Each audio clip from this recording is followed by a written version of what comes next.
Hello दोस्तों, स्वागत है आप सभी का आपके अपने यूट्यूब चैनल वाइब्रेंट बैंकर में। तो फ्रेंड्स, आज हम पढ़ने वाले हैं क्रेडिट अप्रेजल का part 2। First part already cover हो चुका है। अगर आपने वो नहीं देखा तो लिंक डिस्क्रिप्शन में है, आप वहाँ से जाके देख सकते हैं, क्योंकि ये जो है उसकी कंटिन्यूएशन का वीडियो है। तो अगर आपने पहला नहीं देखा तो आपको पहले वो देखना चाहिए, उसके बाद ही आप इस वीडियो को देखें, नहीं तो आपका जो कॉन्सेप्ट वो डिस्टर्ब हो जाएगा। तो ठीक है फ्रेंड्स, स्टार्ट करते हैं आज का वीडियो लेसन। तो आज हमको पढ़ना है क्रेडिट अप्रेजल का पार्ट 2, जिसमें कि पहले में हम बाकी की चीज़ें पढ़ चुके हैं। आज हमको इसमें पढ़ना है cardinal principle of lending. Friend, ये जो है ये कार्डिनल प्रिंसिपल ऑफ लेंडिंग है। इसको आप फर्स्ट चैप्टर से रिलेट नहीं कीजिएगा। वो जो फर्स्ट चैप्टर था आपका, वो जो था वो बेसिक प्रिंसिपल ऑफ लेंडिंग था। ये यहाँ पर हम जो पढ़ रहे हैं ये क्रेडिट अप्रेजल से रिलेटेड है, और इनको क्या बोला जाता है, cardinal principle of lending. Okay friends, तो फर्स्ट जो वीडियो था उसमें हमने क्रेडिट अप्रेजल के बारे में पढ़ा था। क्या क्रेडिट अप्रेजल क्या होता है, उसमें जो प्रपोजल रहता है उसका वैलिडेशन कैसे करते हैं, क्रेडिट रिस्क क्या होता है, क्रेडिट रेटिंग क्या होती है, ये चीज़ें देखी थी। और अभी हमको इसमें पढ़ना है कार्डिनल प्रिंसिपल ऑफ लेंडिंग। तो यहाँ पर बेसिकली आपके 4 टाइप के कार्डिनल प्रिंसिपल्स होते हैं, जिसमें कि आपका जो अप्रेजल करना है आपको बोरोअर के एप्लीकेशन का, उसको ध्यान में रखते हुए बनाए गए हैं। तो फर्स्ट जो है वो आपको यहाँ पर इवेल्युएट करना है कि जो कस्टमर है या जो बोरोअर है उसकी क्रेडिट वर्थीनेस को आपको इवेल्युएट करना है। उसके बाद जो सेकंड पॉइंट है आपका वो है लुक इनटू द पर्पस। आपको पर्पस को देखना है कि उसने किस पर्पस के लिए लोन लिया है। थर्ड, उसमें आपको जो कोलेट्रल या जो सिक्योरिटी अवेलेबल है उनका असेसमेंट करना होता है। और फोर्थ होता है आपका कि जो भी एप्लीकेशन है या जो बोरोअर है वो उसका कैश फ्लोज क्या है, सोर्स ऑफ रीपेमेंट क्या है, वो उस लोन को रीपे करने के लायक है कि नहीं। तो ये जो है आपके 4 मेन जो है कार्डिनल प्रिंसिपल ऑफ लेंडिंग होते हैं। इसी के बेस पर जो है क्रेडिट अप्रेजल किया जाता है। तो फ्रेंड्स, ये जो चारों आपके प्रिंसिपल हैं इसमें हम जो है 7 सीज जो क्रेडिट अप्रेजल के हैं वो इनमें इंक्लूड रहते हैं। तो आप मुझे कमेंट करके बताइएगा कि वो 7 सीज क्या हैं। जब आप पढ़ेंगे तो वो सारे 7 सीज जो हैं वो इन चारों टर्म्स के थ्रू आपके रिवाइज होंगे। तो आप कमेंट करके बताइए वो 7 सीज क्या हैं। और अगर आपने वो वीडियो नहीं देखा प्रीवियस वीडियोस तो वहाँ पर देख लीजिए, उसमें मैंने आपको बताया है। और अगर आप देख चुके हैं तो कमेंट करके बताइएगा कि 7 सीज ऑफ क्रेडिट अप्रेजल क्या है। ओके फ्रेंड्स, तो ये आपको 4 कार्डिनल प्रिंसिपल ऑफ लेंडिंग पढ़ने हैं। तो फर्स्ट है आपका credit worthiness of the borrower. Borrower की क्रेडिट वर्थीनेस को आपको पहचानना है। तो जब भी कोई बैंक लोन करता है तो उसके लिए फर्स्ट जो इम्पोर्टेंट पॉइंट हो जाता है कि जो एप्लीकेंट है उसकी क्रेडिट वर्थीनेस को आइडेंटिफाई करना। तो अगर जैसे कोई व्यक्ति जो है वो इंडिविजुअल है ना, वो इंडिविजुअल है, उसने अपने लिए पर्सनल लोन या होम लोन के लिए एप्लीकेशन दिया, तो इस केस में क्या है, आप उसकी जो पास्ट क्रेडिट हिस्ट्री है उसको देखेंगे। और ये जो पास्ट क्रेडिट हिस्ट्री है आप किसी भी जो क्रेडिट हिस्ट्री कंपनी रहती है क्रेडिट रेटिंग, उनसे देख सकते हैं, जैसे कि सिबिल हुआ, क्रेफ हुआ, आपका इक्विफैक्स हुआ। इनके थ्रू आप उनकी क्रेडिट रेटिंग को या क्रेडिट स्कोर को या क्रेडिट हिस्ट्री को देख सकते हैं। ठीक है, इसके अलावा आप उनके जो पर्सनल फाइनेंशियल स्टेटमेंट रहते हैं, पर्सनल फाइनेंशियल स्टेटमेंट क्या होंगे, जैसे आईटीआर भरता है तो उसका आईटीआर हुआ, जॉब में है तो फॉर्म 16 हुआ, ये आप उसके पर्सनल फाइनेंशियल स्टेटमेंट्स रहते हैं। इनको भी आप मतलब थॉरोली वो करके इंफॉर्मेशन गैदर करके भी अपना लैंडिंग डिसीजन जो है इसके बेस पर ले सकते हैं। अब अगर आपका जो प्रपोज़ल है वो किसी फर्म के उस पर बेस है, तो फिर आपका जो है यहाँ पर थोड़ा चेंज हो जाएगा। तो कुछ बैंक क्या करती हैं, किसी क्रेडिट वर्थीनेस को निकालने के लिए बोरोअर के कुछ उनकी भी इंटरनल क्रेडिट रेटिंग होती है, जिसके लिए कुछ उनका फिक्स शेड्यूल जैसा होता है, टेम्पलेट्स रहते हैं, उसमें वो एप्लीकेंट्स की जो भी हिस्ट्री है या जो भी उसका फाइनेंशियल डेटा है उसको फिल करके उसकी स्कोरिंग निकालते हैं, जैसे कि वो कितना लोन अमाउंट लेना चाहता है, ईएमआई कितनी आएगी, रीपेमेंट पीरियड क्या रहेगा, तो ये सारी चीज़ें उसमें डालते हैं वो, तो उसके हिसाब पर उसकी जो है वो स्कोरिंग निकल के आ जाती है। तो ये हर एक बैंक का अपना अपना एक मॉड्यूल रहता है, उसके बेसिस पर वो कस्टमर की या एप्लीकेंट्स की स्कोरिंग करते हैं। इसके अलावा जो है जब भी कोई बैंक लोन देता है तो उसको जो है कस्टमर की उसकी ड्यू डिलिजेंस एक्सरसाइज भी करनी चाहिए और उसकी कैरेक्टर कैपेसिटी को भी जो है इंडिविजुअल की वो एग्जामिन करना चाहिए। इसके लिए आप क्या कर सकते हैं कि जैसे इंडिविजुअल है उसका बिजनेस कहाँ पर है तो उसकी मार्केट इंक्वायरी कर सकते हैं कि सही व्यक्ति है नहीं है, और अगर वो कहीं पर जॉब कर रहा है तो उसके एम्प्लॉयर से भी आप इंक्वायरी करके उसकी कैरेक्टर के बारे में इंफॉर्मेशन निकाल सकते हैं। तो ये आपकी इंडिविजुअल के केस में हो गई। अब जैसे अगर आपका पार्टनरशिप फर्म है या कोई प्राइवेट लिमिटेड कंपनी है तो उनकी क्रेडिट वर्थीनेस को आप कैसे निकालेंगे, कैसे चेक करेंगे? उनकी क्रेडिट वर्थीनेस को आप उनके फाइनेंशियल स्टेटमेंट से चेक करेंगे। फाइनेंशियल स्टेटमेंट्स में इन केसेस में क्या होगा, जो भी फर्म है या जो भी पार्टनरशिप कंसर्न है या कंपनी है तो आप उनके फाइनेंशियल स्टेटमेंट्स को देखेंगे। फाइनेंशियल स्टेटमेंट्स मतलब आपके बैलेंस शीट हुआ, P&L अकाउंट हुआ, ट्रेडिंग अकाउंट हुआ, उनको देखेंगे, उनको एनालाइज करेंगे। इसके अलावा आप जो है उनके सरसाई में भी उनकी रिकॉर्ड्स को चेक कर सकते हैं, सर्च कर सकते हैं, रजिस्ट्रार ऑफ कंपनी में सर्च कर सकते हैं। RBI की कुछ डिफ़ॉल्टर्स की लिस्ट रहती है, आप उसको चेक कर सकते हैं। उसके साथ साथ जो इंसॉल्वेंसी बैंक्रप्टसी बोर्ड ऑफ इंडिया रहता है उसकी भी ऐसी ही एक डिफ़ॉल्टर्स की लिस्ट आती है, आप उसको भी सही चेक कर सकते हैं। अगर जो ये पार्टनरशिप फर्म या private company, public limited company जो भी हैं, वो अगर आपको कोई प्रॉपर्टी मॉर्गेज करने के लिए देने वाली हैं तो आप उनकी सर्च करवा के उनका इनकम्बरेंस भी देख सकते हैं कि वो कहीं पर ऑलरेडी मॉर्गेज तो नहीं है। तो जब भी बैंक इस तरह की कंपनी या फर्म को वो करती है लोन देती है तो ये इनके फाइनेंशियल स्टेटमेंट्स का एनालिसिस करके जो बैंक है वो उनकी क्रेडिट वर्थीनेस को एक्सेस कर सकती है। तो इसके लिए बैंक को जो है बहुत सारी जो रेशियो एनालिसिस करने होते हैं, और अगर कोई भी ऐसी इंफॉर्मेशन आपको मिलती है जो कि जिस पर कि आपको एप्लीकेंट से या बोरोवर से कुछ क्लैरिफिकेशन चाहिए तो आपको बिल्कुल उससे क्लैरिफाई करना चाहिए, और उस जो भी आपकी थिंकिंग है उसको लेके वो आपका जो है वो बिल्कुल सही होना चाहिए, और आप जिससे कि आप उस अपनी फाइनल डिसीजन मेकिंग को सही कर सकें।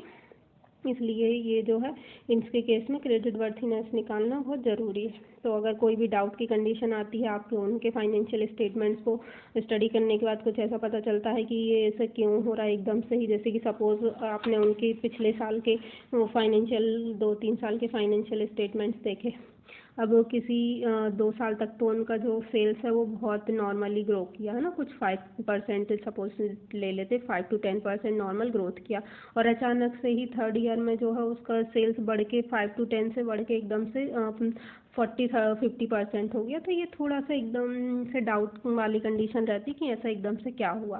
साथ में कि क्रेडिट पहले उसका जो कैपिटल इन्फ्यूज्ड थी वो बहुत ज़्यादा थी और एकदम से कैपिटल जो है वो कम हो गई, तो वो भी आपको ऐसे जो एडवर्स पॉइंट आते हैं तो उनके बारे में ज़रूर उनसे क्लैरिफाई करना चाहिए। ओके फ्रेंड्स, तो जब भी आप ये फाइनेंशियल स्टेटमेंट्स का एनालिसिस करते हैं तो आपको उन फाइनेंशियल डेटा की फुल इन्फॉर्मेशन होना चाहिए। जो रेशियोज़ अप्लाई होते हैं उन रेशियोज़ के बारे में आपको सारा थॉरोली नॉलेज होना चाहिए, और जब भी आप कंपनी के उसमें डील करते हैं तो उनकी जो सॉल्वेंसी है, लिक्विडिटी और प्रॉफिटेबिलिटी, इन तीनों के बारे में आपको जानकारी होनी चाहिए, जिससे कि आप जो है कंपनी की फाइनेंशियल साउंडनेस को आइडेंटिफाई कर सकें और अपने कंक्लूज़न पे पहुंच सकें। तो ये जो सॉल्वेंसी या लिक्विडिटी या प्रॉफिटेबिलिटी रेशियो रहते हैं ये प्राइमा फेसी कहलाते हैं ना, जब भी आप जो डिसीजन लेंगे उसके लिए प्राइमा फेसी की तरह वर्क करेंगे, मतलब आप इनके बेसिस पर कंपनी की क्रेडिट वर्थीनेस का डिसीजन ले सकते हैं। तो लिक्विडिटी यहाँ पर कैसे डिफाइन होगी? लिक्विडिटी का मतलब क्या है कि जो भी कंपनी है वो उसकी जो डिमांड्स हैं उनको फुलफ़िल कर पा रही है कि नहीं, है ना। जैसे कि उसके जो क्रेडिटर्स हैं, क्रेडिटर मतलब कि उस लोन उन्होंने कोई भी जो सामान खरीदा वो उधारी पर ख़रीदा है, तो अब उधारी पर ख़रीदा तो वो कभी ना कभी जिससे लिया वो पैसे मांगेगा, तो वो उसकी जो डिमांड है उसको कंप्लीट कर पा रही है कि नहीं, है ना। उसके अलावा कोई ड्यूज़ पेबल हैं तो उनको पे कर पा रही कि नहीं, टैक्स भर पा रही है कि नहीं, कि ये कंपनी की क्या हो गई एबिलिटी है कि वो इन जो डिमांड्स हैं उनको फुलफ़िल कर पा रही है कि नहीं। तो इससे आप जो है कंपनी की लिक्विडिटी पोजीशन को आइडेंटिफाई कर सकते हैं। अब अगर जो है आपने कैसे पता चलेगा कि वो कर पा रही है कि नहीं, तो इस केस में जो कंपनी के करंट एसेट्स हैं वो उसकी करंट लाइबिलिटी से ज़्यादा होने चाहिए, तभी जो कंपनी है वो अपनी जो भी डिमांड्स हैं उनको कंप्लीट कर पाएगी, उसके लिए वो एबल होगी। तो जब भी कंपनी का करंट एसेट करंट लाइबिलिटी से ज़्यादा होता है तो हम उसको लिक्विड मानते हैं, मतलब उसके पास सफिशिएंट लिक्विडिटी अवेलेबल है। और सेकंड जो मतलब जो आपका करंट एसेट करंट लाइबिलिटी का ये जो भी है कॉन्सेप्ट, वो किसके थ्रू आता है? आपका करंट रेशियो के थ्रू आता है। करंट रेशियो क्या होता है? Current asset upon current liability. तो ये जो है जनरली आपका मोर देन 1 होना चाहिए, क्योंकि कैसे आ रहा है? Current asset upon current liability, और यहाँ पर हमने पढ़ा कि करंट एसेट जो है वो सरप्लस होना चाहिए करंट लाइबिलिटी से, इसलिए ये जो रेशियो है वो मोर देन 1 होना चाहिए। और जनरली जो इंडिया में एक्सेप्टेबल है वो 1.33% वाला है। ठीक है फ्रेंड्स, तो ये आपका फर्स्ट हो गया आपका लिक्विडिटी रेशियो के केस में। सेकंड है आपका डेब्ट टू इक्विटी रेशियो। इससे आप जो है कंपनी की लेवरेज को फाइंड आउट कर सकते हैं, कंपनी की सॉल्वेंसी को फाइंड आउट कर सकते हैं। अब डेब्ट टू इक्विटी रेशियो को आप कैसे निकालेंगे कि कंपनी ने जो है कितना उधार ले रखा है और साथ में उसका उस फर्म में या उस कंपनी में कितना कैपिटल इन्फ्यूज्ड है। तो इनका जो रेशियो रहता है उसको डेब्ट टू इक्विटी रेशियो बोलते हैं, और इसी के बेसिस पर कंपनी की सॉल्वेंसी को पता करते हैं। और ये जो रेशियो है वो क्या होना चाहिए? अगर जितना ज़्यादा मतलब जितना कम होगा उतना ही जो कंपनी है वो इंसॉल्वेंट होगी।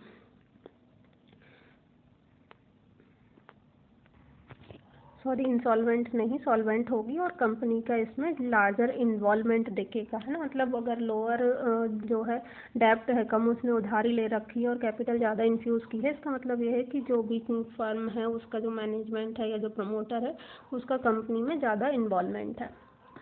तो अगर हाई डेप्ट है तो हाई डेप्ट किसका साइन होता है कि जो भी कंपनी है उसका जो है एक्सटर्नल फंड्स पर ज़्यादा डिपेंडेंट है वो as compare to capital infusion. तो यहाँ पर हाई डेप्ट किसको शो करेगा? हाई डिपेंडेंस को क्रेडिटर्स पर। तो ऐसे में क्या होगा कि जो प्रमोटर है वो क्या होगा? हाईली लेवरेज्ड होगा, है ना। उसका खुद का जो स्टैक है कंपनी में वो कम है और उधारी पर जो है वो कंपनी या फर्म जो है चल रही है, तो ये क्या रहेगा? उसकी डेप्टनेस को शो करेगा। और ऐसे केस में जो डेप्ट टू इक्विटी रेशियो है वो क्या होगा? बढ़ जाएगा। और जो नेक्स्ट इसमें जो इंडिकेटर है सॉल्वेंसी के लिए वो है आपका interest coverage ratio. Interest coverage ratio का मतलब ये है कि जो फर्म है वो जो भी उसने बोरोइंग्स कर रखी हैं उसका जो इंटरेस्ट आ रहा है उसको रीपे करने के लायक है कि नहीं, ये उसकी जो है इंसॉल्वेंसी उसका इंटरेस्ट कवरेज रेशियो के थ्रू पता चलता है। तो इंटरेस्ट कवरेज रेशियो कैसे निकालते हैं आप? जो भी ऑपरेटिंग इनकम है उसको आप इंटरेस्ट एक्सपेंडिचर से डिवाइड करके इंटरेस्ट कवरेज रेशियो निकालते हैं।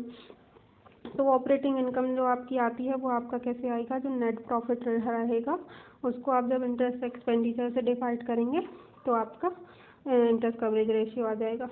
तो इंटरेस्ट कवरेज रेशियो क्या दिखाता है कि कंपनी की कितनी एबिलिटी है वो अपने इंटरेस्ट पेमेंट ऑब्लिगेशंस को पूरा कर सकती है कि नहीं, ये कंपनी की एबिलिटी को शो करता है इंटरेस्ट कवरेज रेशियो। तो जब भी आप लोन करते हैं तो तब आपको ये भी चेक करना होता है कि कंपनी का इंटरेस्ट कवरेज रेशियो जो है वो सही है कि नहीं, कंपनी जो है जो उसकी पेमेंट लाइबिलिटीज़ हैं उनको पूरा कर पा रही है कि नहीं। ठीक है फ्रेंड्स, और जो दोनों रेशियो में ये पता चलता है कि जो एक्सटर्नल बोरोइंग है उसका कंपनी के ऑपरेशंस पे क्या इम्पैक्ट पड़ता है। ये जो है ये दोनों रेशियो से आपको पता चलता है, एक तो डेब्ट टू इक्विटी रेशियो और दूसरा इंटरेस्ट कवरेज रेशियो। अगर हाई डेब्ट होगा मतलब डेब्ट सर्विसिंग जो है वो बहुत ज़्यादा हो जाएगी, तो बैंक नहीं सॉरी जो कंपनी है उस पर बहुत ज़्यादा बर्डन रहेगा, और बर्डन रहेगा मतलब कि वो आगे चल के इंसॉल्वेंट हो सकती है। और जो सॉल्वेंसी रेशियो है वो मतलब ये जो है आपका कैसे आप निकाल सकते हो? नेट प्रॉफिट आफ्टर टैक्स ना, आप मतलब टैक्स पे करने के बाद जो नेट प्रॉफिट रहेगा उसमें डेप्रिसिएशन को ऐड करेंगे, और जो आपकी लाइबिलिटी है short term long term liability है उनको डिवाइड करके जो रेशियो निकलेगा उसको सॉल्वेंसी रेशियो बोलते हैं। इसके अलावा आप जो है डेब्ट टू इक्विटी रेशियो से भी निकाल सकते हैं और इंटरेस्ट कवरेज रेशियो से भी निकाल सकते हैं। ओके, उसके बाद है आपका पर्पस ऑफ लोन। फ्रेंड्स, यहाँ पर मैं आपको एक जो सी है वो क्या यूज़ हुआ आपका फर्स्ट में, credit worthiness of the borrower. तो एक जो सी यहाँ पर यूज़ हो गया वो आपका है क्रेडिट वर्थीनेस। सेकंड है आपका जो पर्पस ऑफ लोन है, उसमें आपका कौन सा सी यूज़ होगा वो आप इसमें पता चलेगा। तो पर्पस ऑफ द लोन क्या है कि ये जो कस्टमर रहते हैं वो आपके पास लोन लेने आते हैं तो किसी न किसी पर्पस से आते हैं, है ना। सबका एक वेल डिफाइंड पर्पस होता है। कोई जो है ऐसे ही लोन की रिक्वेस्ट लेके आ जाता है, कोई जो है सीरियस इंटेंशंस भी होती हैं। तो बैंक को ये है जब भी लोन देने के पहले कन्विंस्ड होना पड़ेगा कि जो भी कस्टमर है उसका जो लोन लेने का पर्पस है वो वेल डिफाइंड है कि नहीं, उसकी जो क्रेडिट के लिए रिक्वेस्ट है और जो बिजनेस के लिए उसका इंटेंशन है वो सीरियस है कि नहीं, वो जिस चीज़ के लिए लोन लेना चाहता है वो उसके लिए कितना सीरियस है, उस फंड का वो सही से यूटिलाइज करेगा कि नहीं करेगा। ये जो डिसीजन है ये जो है बैंक को लेना रहता है। इसमें वो बैंकर जो है कन्विंस्ड होना चाहिए कि हाँ वो सेटिस्फाइड है कि कस्टमर का जो पर्पस है वो सही है। तो जब भी कस्टमर जो है लोन के लिए रिक्वेस्ट करेगा तो बैंक जो है या लेंडर जो है उससे के जो पर्पस है उससे सेटिस्फाइड होना चाहिए। एक बार आपको पता चल गया कि हाँ उसका पर्पस क्या है जिस चीज़ के लिए वो लोन लेना चाहता है, तो फिर आपको ये देखना है कि आप उसको जिस पर्पस के लिए लोन दे रहे हैं वो आपकी बैंक की जो लोन पॉलिसी है जिसको कि क्रेडिट पॉलिसी भी बोलते हैं, उसके अकॉर्डिंग है कि नहीं, उसके बियॉन्ड तो नहीं जा रही है, मतलब आप उसको लोन दे सकते हैं कि नहीं। तो यहाँ पर आपको ये भी चेक करना होता है। उसके बाद ये देखना चाहिए बैंकर को कि जो बोरोवर है वो कितना रिस्पॉन्सिबल है, जो भी वो फंड बोरो कर रहा है उसके लिए। जैसा कि पहले भी बताया था कि वो उसकी सीरियस इंटेंशन है कि नहीं, वो उस लोन को ले रहा है तो उसको भरेगा भी कि नहीं, ये आपको देखना है। तो यहाँ पर जो है आपको कस्टमर की इस तरह की रिस्पॉन्सिबिलिटी, ट्रूथफुलनेस, पर्पस और सीरियस इंटेंशन को देखना है जिससे कि वो जो है लोन को रीपे कर सकता है कि नहीं। तो यहाँ पर जो आप देखेंगे यहाँ पर वो आपको बोरोवर के कैरेक्टर के बारे में पता चलेगा। तो ये जो है वो आपका सेकंड सी हो गया, कैरेक्टर। अगर कस्टमर जो है वो ये फील मतलब बैंक जो है वो कस्टमर की जो भी है उससे ये पता चलता है उसको कि मतलब कस्टमर के कैरेक्टर से ये पता चलता है कि वो इनसिंसियर है, मतलब वो जो बोरोड फंड है उसको नहीं यूज़ करेगा और मतलब उसको उसकी इंटेंशन से सही नहीं है, ऐसा बैंक को पता चल जाता है। तो वो उस केस में क्या करेंगे, उस लोन को नहीं देंगे उसको और जो है उसको ख़त्म कर देंगे, मतलब उस एप्लीकेशन को रिजेक्ट कर देंगे। थर्ड अब आपका जो प्रिंसिपल है, कार्डिनल प्रिंसिपल, वो है सोर्स ऑफ रिपेमेंट या कैश फ्लो जिसको बोलते हैं। तो इसमें आपको फर्स्ट पढ़ना सोर्स ऑफ रिपेमेंट। ये दोनों एक ही टाइप है। तो फर्स्ट है आपका सोर्स ऑफ रिपेमेंट। तो रिपेमेंट कैसे होगा, अगर इंडिविजुअल है तो उसकी जो सैलरी होगी उससे रिपेमेंट होगा। अगर कोई कंपनी फर्म है या किसी ने बिजनेस पर्पज से ले रखा है तो उसका जो बिजनेस से कैश फ्लो होगा वो या प्रॉफिट जिसको बोल सकते हैं उससे वो उस लोन का रिपेमेंट करेगा।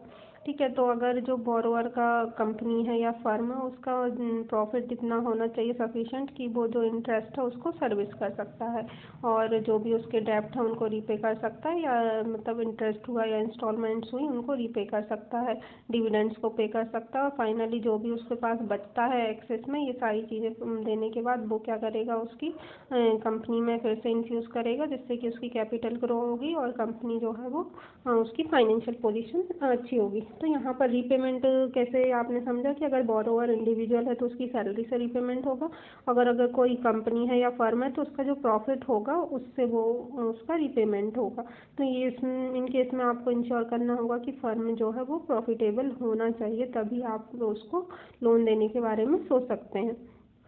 अगर कोई कंपनी जो है कंटिन्यूसली जो है प्रॉफिटेबल है, मतलब कंटिन्यूसली प्रॉफिट अर्न कर रही है, तो ऑब्वियसली उसकी जो फाइनेंशियल स्ट्रेंथ है वो अच्छी है। तो अब यहाँ पर आपको जो है उसकी प्रॉफिटेबिलिटी को मेज़र करना होगा, तो उसके लिए कुछ प्रॉफिटेबिलिटी रेशियोज़ आपको देखने होते हैं। इसमें आप जो है उसकी पे बैक पीरियड को, नेट प्रेजेंट वैल्यू क्या इंटरनल रेट ऑफ रिटर्न है उसको भी मेज़र करके इस चीज़ को निकाल सकते हैं और इनके बेसिस पर भी आप जो है प्रपोजल की एक्सेप्टेबिलिटी को इंश्योर कर सकते हैं। ये जो रेशियोज़ हैं आपको ये प्रपोजल की एक्सेप्टेबिलिटी के लिए हेल्प करते हैं। अगर किसी कंपनी का जो इंटरनल रेट ऑफ रिटर्न है वो मतलब मोर देन एक कोई थ्रेशोल्ड लिमिट जो है कंपनी ने डिसाइड कर रखी है उससे ज़्यादा आता है तो आप ऐसे केस में प्रपोजल को एक्सेप्ट कर सकते हैं। अब ये इंटरनल रेट ऑफ रिटर्न क्या है कि जैसे सपोज किसी कंपनी ने उसमें किसी अपने बिजनेस में 5 लाख इन्वेस्टमेंट किया है और कंपनी ये सोच के चलती है कि मैंने 5 लाख इन्वेस्टमेंट किया है तो मुझे इससे एटलीस्ट ईयर एंड में एक साल में 15% तो रिटर्न्स मिले, है ना। 15% एटलीस्ट उसने सोच लिया तो ये उसका क्या हो गया, एक थ्रेशोल्ड हो गया। अब इस थ्रेशोल्ड से वो जो भी उसका रिटर्न आया उसको कंपेयर करेगा तो ये क्या कहलाता है, इंटरनल रेट ऑफ रिटर्न। तो इसी के बेसिस पर अगर वो फ्री जो थ्रेशोल्ड लिमिट है उससे एक्सेस है, ज़्यादा है, तो क्या होगा ऐसे केस में आप जो प्रपोजल है उसको एक्सेप्ट कर सकते हैं क्योंकि जो कंपनी है या फर्म है वो एक्सपेक्टेशन से ज़्यादा उसने रिटर्न्स दिए हैं, परफॉर्म किया है अच्छा। तो प्रॉफिटेबिलिटी को आपको जो है फर्म की उसको वैलिडेट करना बहुत ज़रूरी होता है। अब आप प्रॉफिटेबिलिटी को वैलिडेट कैसे करेंगे। अब जैसे कोई एग्जिस्टिंग फर्म है उसके तो आप प्रीवियस रिकॉर्ड्स को देख के अपना डिसीजन निकाल सकते हैं, आइडेंटिफाई कर सकते हैं, लेकिन न्यू फर्म है तब के केस में क्या होगा, तो यहाँ पर जो है फर्म की प्रॉफिटेबिलिटी को भी वैलिडेट करना बहुत ज़रूरी होता है। तो जैसे एग्जिस्टिंग फर्म हुआ तो आप उसके प्रॉफिट एंड लॉस अकाउंट को टैली कर सकते हैं, लास्ट 3 to 5 ईयर्स में देखेंगे कि उसका क्या प्रॉफिटेबिलिटी का ट्रेंड रहा है, या दूसरे भी जो फर्म है सेम लाइन ऑफ बिजनेस में उनसे आप कंपेयर कर सकते हैं और एक्चुअल पिक्चर इसकी निकाल सकते हैं, ठीक है। लेकिन अब अगर जो कोई फर्म है वो नया है तो उसका फ्यूचर प्रोजेक्शन करना थोड़ा क्या टफ काम होता है, तो इसमें बैंक को जो है वो बहुत ज़्यादा फोरकास्ट करने रहते हैं और फोरकास्ट भी कैसा होना चाहिए आपका, बहुत रिगरस होना चाहिए क्योंकि आप अगर इतना बड़ा प्रोजेक्ट फाइनेंस कर रहे हैं तो आपके डिसीजन बहुत सही होना चाहिए। तो इससे रिलेटेड बहुत ज़्यादा डीप में हम आगे जो चैप्टर्स हैं उसमें पढ़ेंगे प्रोजेक्ट फाइनेंस वाले चैप्टर में। तो ये आपको इस तरह से उसकी कंपनी की या किसी फर्म की प्रॉफिटेबिलिटी को वैलिडेट करना है। अब सेकंड है कैश फ्लो। ओके फ्रेंड, तो जो आपने ये सोर्स ऑफ रिपेमेंट पढ़ा इससे जो आपका जो 7 टाइप्स ऑफ सीज हैं उसमें से कौन सा सी यूज़ हुआ, कैपेसिटी, है ना, कि उस जो बोरोवर है उसकी कैपेसिटी है कि नहीं रिपेमेंट करने की। तो ये आपका थर्ड सी हो गया। फोर्थ सी है आपका कैश फ्लो, इसको हम अलग से भी पूरा पढ़ेंगे। तो फोर्थ सी है आपका कैश फ्लो। ओके, तो कैश फ्लो में आपको क्या देखना रहता है कि जो प्रपोज्ड बिजनेस है जिसके लिए लोन दिया जा रहा है वो इतना इनफ कैश जो है वो जनरेट कर सकता है कि नहीं कि वो जो लोन का रिपेमेंट है वो कर सके। तो ये आपका कैश फ्लो में होता है। तो जनरली जो बिजनेस फर्म्स हैं उनका जो सोर्स ऑफ कैश इनफ्लो होता है वो किस के थ्रू होगा, कि जो सेल्स है उसको के थ्रू जो कैश जनरेट होगा या अदर इनकम के थ्रू जनरेट होगा कैश फ्लो, या जो आपने सेल करा है या कोई भी एसेट है उसको बेचा है तो उसके थ्रू आपका होगा। यहाँ पर फ्रेंड्स ये सेल्स और सेल में आप डिफरेंस समझिएगा। यहाँ जो सेल्स है ये आपका अपने प्रोडक्ट को बेच के जो इनकम जनरेट की वो है, और यहाँ पर जो सेल है वो आपके ऑलरेडी जो एसेट हैं उनको बेच के आप इनकम जनरेट कर रहे हैं तो वो आपका सेल है। तो ये मतलब दोनों तरह से आपका कंपनी में क्या हो रहा है, पैसा आ रहा है तो कैश फ्लो हो रहा है। लेकिन ये जो सेल्स है ये आपके बिजनेस के प्रोडक्ट्स को या अपने बिजनेस का जो भी आपका जिस भी तरह का बिजनेस है आपका उस बिजनेस से इनकम हो रही है वो होगा। और ये जो है वो आपके जो ऑलरेडी एसेट थे या जो आपने कैपिटल बनाई थी उसमें वो यूज़ करके हो रहा है। तो ये दोनों में अंतर है।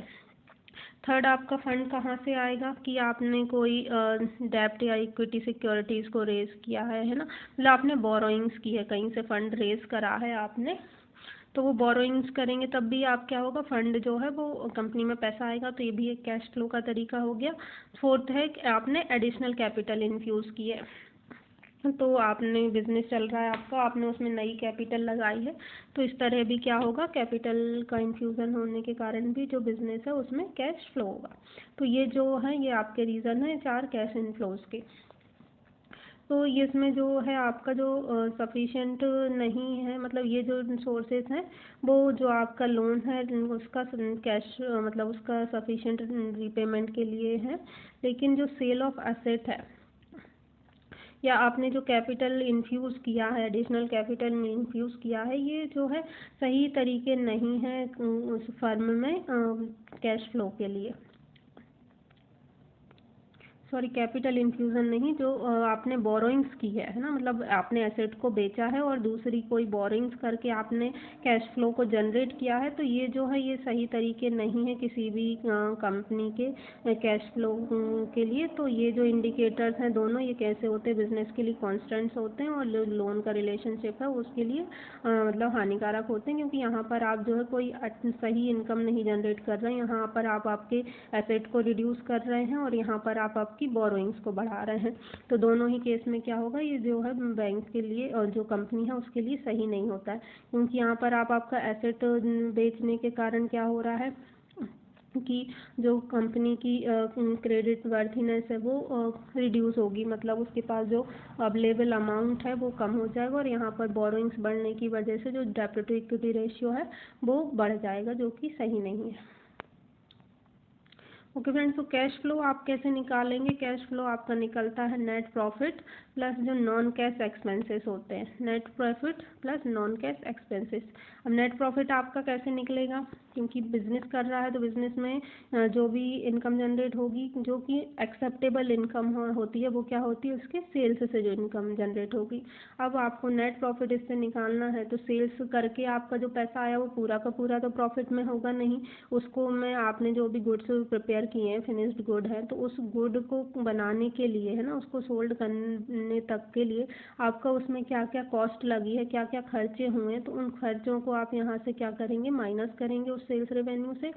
फिर आपके उसके साथ कुछ और आपके एक्सपेंसेस हुए होंगे, जनरल और एडमिनिस्ट्रेटिव एक्सपेंसेस, जैसे कि आपने रॉ मटेरियल को परचेज़ किया होगा तो उसका ट्रांसपोर्टेशन कॉस्ट लगा होगा, जो लेबर चार्जेस लगे होंगे, मशीन्स के बियर एंड टीयर्स पे खर्चा हुआ होगा, और ये आप उसमें से क्या करेंगे, माइनस करेंगे। उसके बाद अगर आपने कोई टैक्स पे किया है तो उस टैक्स को भी माइनस करेंगे। तो इन सारी चीज़ों को माइनस करने के बाद आपका जो निकल के आता है वो क्या होता है, सेल्स रेवेन्यू होता है। तो जो आपका फिर ये हो गया आपका नेट प्रॉफिट निकालने का तरीका। और इसको आप दूसरी तरह से किस तरह लिख सकते हैं कि जो प्रॉफिट होगा आपका आफ्टर टैक्स ना, नेट प्रॉफिट को आप प्रॉफिट आफ्टर टैक्स भी बोल सकते हैं, प्लस इसमें आपको क्या इंक्लूड करना है, नॉन कैश एक्सपेंसेस। ये तो आपके कैश एक्सपेंसेस हो गए, प्लस आपको इसमें जोड़ना है नॉन कैश एक्सपेंसेस। तो नॉन कैश एक्सपेंसेस में क्या हो जाएगा, डेप्रीशिएशंस प्रोविजंस जो करते हैं तो वो सारे इसमें इंक्लूड होंगे। तो इस तरह से आप जो है कंपनी के कैश फ्लो की कैलकुलेशन करते हैं। तो जब भी आप कोई क्रेडिट अप्रेजल करेंगे तो ये जो चीज़ें आपने इसमें पढ़ी उन सब का आपको ट्रेंड देखना है फाइनेंशियल स्टेटमेंट में, कि सेल्स का ट्रेंड कैसा रहा है, रिड्यूसिंग है कि इंक्रीजिंग है। उसके बाद जो कॉस्ट ऑफ गुड्स सोल्स है उनमें कितनी कॉस्ट लग रही है, वो इंक्रीजिंग है सेल्स का परसेंटेज का कि डिक्रीजिंग है। जो एडमिनिस्ट्रेटिव एक्सपेंसेस या जनरल एक्सपेंसेस हुए वो कितने हुए हैं, उनका ट्रेंड क्या है। टैक्स को एक्चुअली में पे किया गया है या बस शो कर दिया गया बट पे नहीं किया, तो इस ऐसे में क्या होगा कि लाइबिलिटी अभी भी रहेगी कंपनी पर। और जो भी ट्रेंड्स हैं उन नॉन कैश एक्सपेंसेस के ट्रेंड्स हैं उनको भी देखना होता है। तो ये जो सारी चीज़ें आपने अभी इस वाली चीज़ में पढ़ी तो उन सब के ट्रेंड्स को आपको देखना होता है जब भी आप क्रेडिट अप्रेजल करेंगे तब। ओके फ्रेंड्स, तो ये यहाँ पर जो आप कैश फ्लो का मेजरमेंट करते हैं वो जो है वो डायरेक्ट कैश फ्लो मेथड के थ्रू अगर करते हैं तो ये यहाँ पर आपको एक क्लियर पिक्चर देता है और इजी भी होता है। तो जो डायरेक्ट कैश फ्लो की मेथड है उसमें 3 बेसिक प्रिंसिपल्स होते हैं, जिसमें कि फर्स्ट है कि नेट कैश फ्लो जो है वो कहाँ कहाँ से हो रहा है। अगर नेट कैश फ्लो ऑपरेशन से हो रहा है, मतलब ऑपरेशन से कैसा होना चाहिए, कैश बेसिस पे ना कि एक्रूअल बेसिस पे। कैश बेसिस पे मतलब कि तुरंत आपका कैश फ्लो जनरेट हो रहा है, और एक्रूअल बेसिस पे कि आपने उधारी में कर रखा है, मतलब अभी जो पैसा है वो आना बाकी है, अभी आपके हाथ में आया नहीं है। तो यहाँ पर ये आपका डायरेक्ट कैश फ्लो मेज़र करने के लिए जो कैश फ्लो होना चाहिए ऑपरेशन से वो कैसा होना चाहिए, कैश बेसिस पे होना चाहिए, ना कि एक्रूअल बेसिस पे होना चाहिए। और जो नेट कैश फ्लो है आपका वो फाइनेंसिंग एक्टिविटीज़ से, मतलब कि जो कैश फ्लो जो हो रहा है वो बोरोइंग से हो रहा है। आपने कहीं से लोन ले रखा है तो क्या हो रहा है, कंपनी में कैश फ्लो आ रहा है।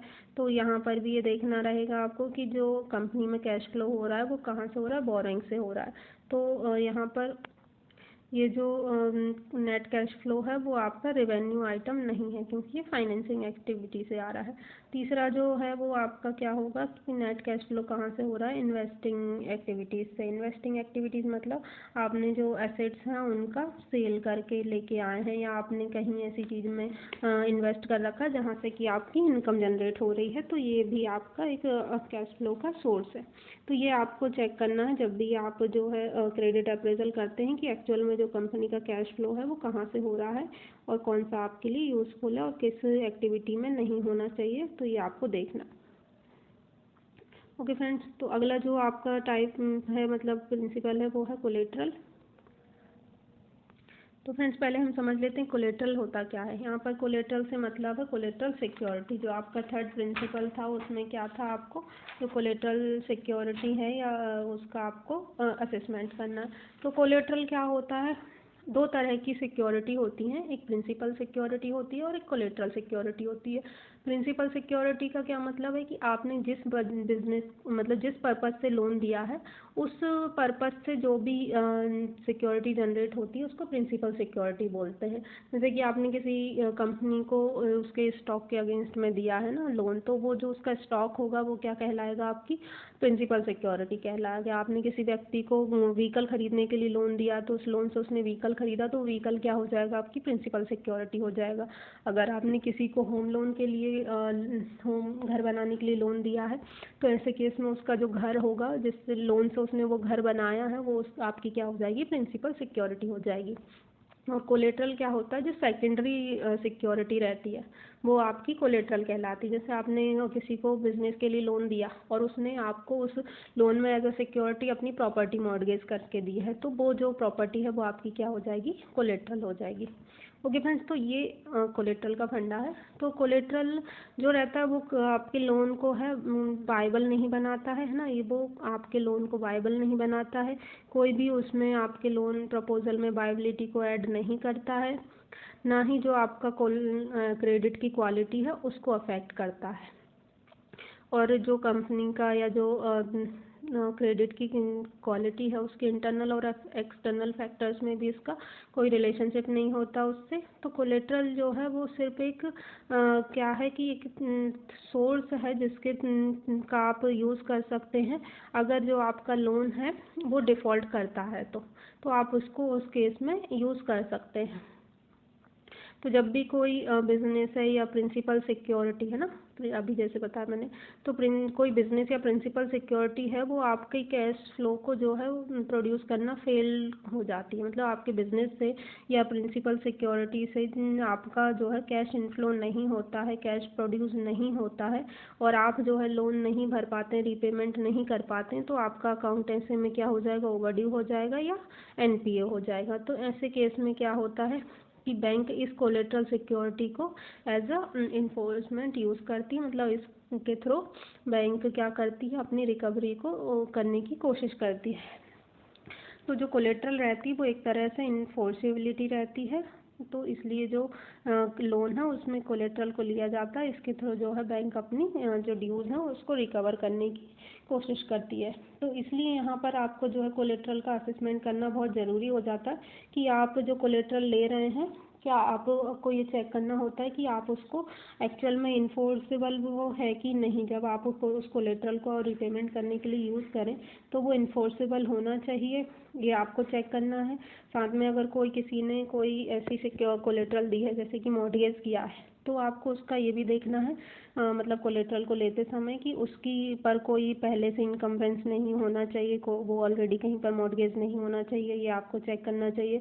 उसकी वैल्यूएशन को भी पता करना चाहिए कि आप जिस लोन के अगेंस्ट में उसको सिक्योरिटी ले रहे हैं उस लोन के बराबर उसकी वैल्यू है कि नहीं। जब आप उस कोलेट्रल को रियलाइज़ करेंगे तो आपका लोन रिकवर हो रहा है कि नहीं हो रहा है, ये भी आपको इंश्योर करना है। तो ये सारा कुछ तो आपको कोलेट्रल के असेसमेंट के समय ध्यान रखना होता है, बहुत इंपॉर्टेंट होता है, क्योंकि यहीं से जो है आपका अगर अकाउंट एनपी हो जाता है तो आप रिकवरी निकाल सकते हैं। ओके, तो ये आपका लास्ट टर्म था, इसी के साथ हमारा ये जो चैप्टर है क्रेडिट अप्रेजल ख़त्म हो गया। ओके फ्रेंड्स, तो अगर आपको वीडियो अच्छा लगा हो तो प्लीज़ वीडियो को लाइक करें, चैनल को सब्सक्राइब करें और आपका फीडबैक कमेंट बॉक्स में ज़रूर दें। Thank you.